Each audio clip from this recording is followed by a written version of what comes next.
Teach Like a Champion, 49 Techniques That Put Students on the Path to College, written by Doug Lemov, reviewed and presented by Rebecca C. Reynolds. Who now?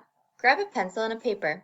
Jot down 3 different techniques that you use on a daily basis to manage and engage your students. Got them? Awesome. Let's continue. Connections to readings. Stephen Covey states that an effective leader has vision, discipline, and passion. His first 3 habits, 1, 2, and 3, of being proactive, begin with the end in mind, and put first things first, connect very well to this particular book. Teach with your strengths also talks about that in order to be effective, one must study those who are effective. Study the best. This was Lemov's belief. He studied a great number of highly effective teachers to note what they are doing and what they're doing well. This book is a compilation of his refined notes. William Ayers talks a lot about creating an environment for learning, seeing the student. Key points of Teach Like a Champion are these. The book is divided into 2 parts, the essential techniques and helping students get the most out of reading, critical skills and techniques. The essential techniques cover setting high expectations, planning that ensures academic achievement, structuring and delivering your lessons, engaging students in your lessons, creating a strong classroom culture, setting and maintaining high behavioral expectations, and building character and trust. These techniques are specific, concrete, and applicable. They are also clear, concise, and practical. We're going to go over a few of my favorite techniques. Technique 1 is called no opt-out. Take a look.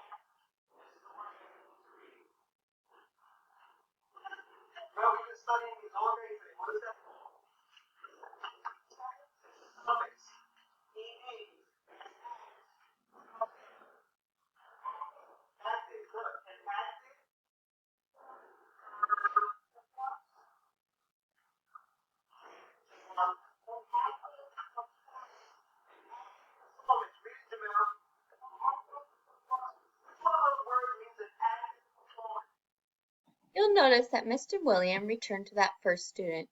This helps a student be responsible for his or her own learning, as well as helps this child be successful.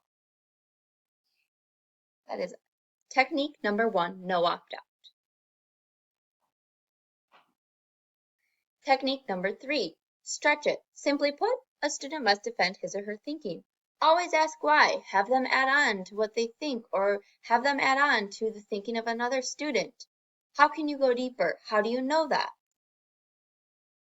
Technique 6, begin with the end. What is the end result? Where are you going? What is your plan? Know what the student should know by the end of the lesson or the end of the unit. This is direct correlation to Covey's habit number 2 of begin with the end. Technique number 8, post it in a visible spot for the learners. Post the objectives at the beginning of the lesson and review them. They need to know what it is that they are supposed to know.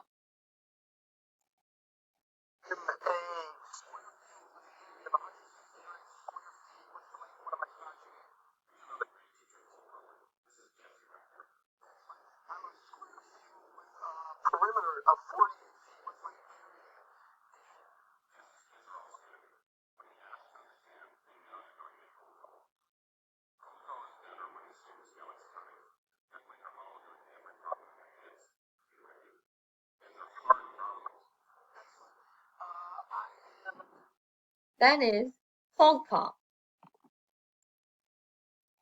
This is an awesome one to use. It helps all the students be accountable for their learning.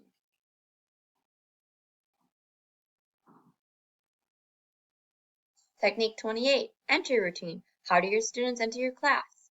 How do they begin their morning? This helps them and you be efficient, productive, and scholarly. Technique 29, who now? Well, you already had a taste of what this is. This is so that all the students know what the expectations are immediately. There should be no question as to what those students are supposed to be doing.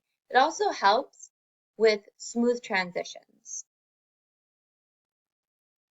Technique 34, seat signals. Establish silent seat hand signals for bathroom or water breaks. This reduces interruptions and keeps others on task. Technique 39, do it again. As the saying goes, practice makes perfect. Lamov likes to say, practice makes permanent. Do it again. Practice until they do things well and end in success. Technique 43, positive framing. State what you want to see. Don't run becomes walk. State this from the beginning of the school year so that it becomes a normal thing for the students to use as well. Technique 46, the J factor. Discover the joy in learning. Establish different ways to make learning interesting, engaging, challenging, and fun. Consider students' multiple intelligences and their strengths. Build these into daily lessons. And last but not least, Technique 49, normalize error. Let students know that making mistakes is okay. It's normal. This establishes a safe classroom environment where students are comfortable sharing their thoughts because they know they are valued. A bit of refinement in your technique could be something you quickly and intuitively apply and could make you exceptional or more exceptional. In other words, invest in your strengths too. Maximizing them can be as or more powerful than eliminating all of your weaknesses. Doug Lamont.